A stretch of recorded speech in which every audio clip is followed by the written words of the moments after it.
But we have gutless police leadership in this city and in most cities. Political leadership is very shaky.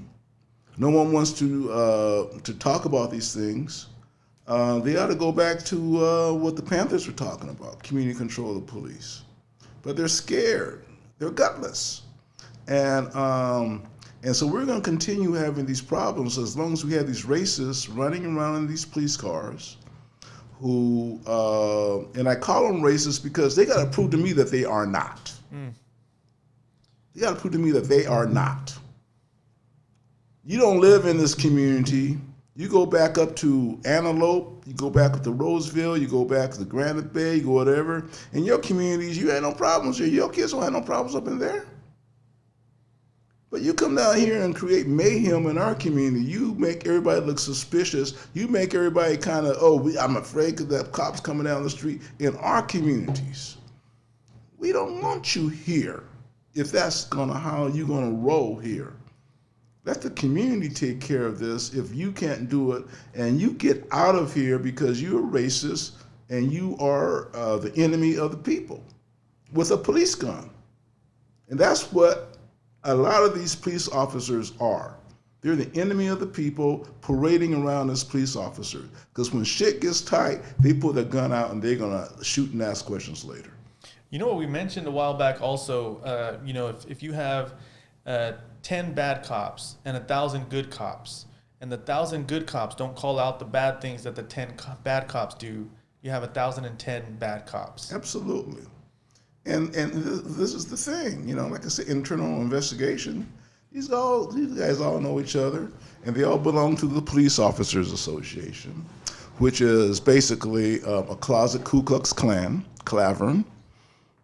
I'm honest, because they're just talking to themselves. And what the hell do they talk about? We don't know. But we know that black people come up dead or Chicano people come up dead, behind them doing stuff, and these officers' unions protect them. And they have what they call a police civil Bill of Rights. Hey, I thought we have a Bill of Rights called the Constitution. I think we ought to be working on that and making that better. Not these police Bill of Rights, which basically protects them, protects their methods, protects their practices, protects their ideologies, protects their political standing, because they contribute money to these politicians who become beholden to them. And police associations, they gotta, they have to be either eliminated or defunded or something, because they are the cause of the death of a lot of people of color, the Police Officers Union.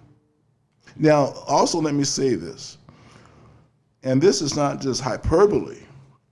You go down to City Hall and you ask the city clerk or the treasurer, how much money has the city put out for police misconduct and police abuse? How much money have they put out? And you'll find out millions of dollars. Now, if that was done in the private sector, if an employees or a sector of your department, of your company was costing you millions of dollars, I think somebody would get fired. Right.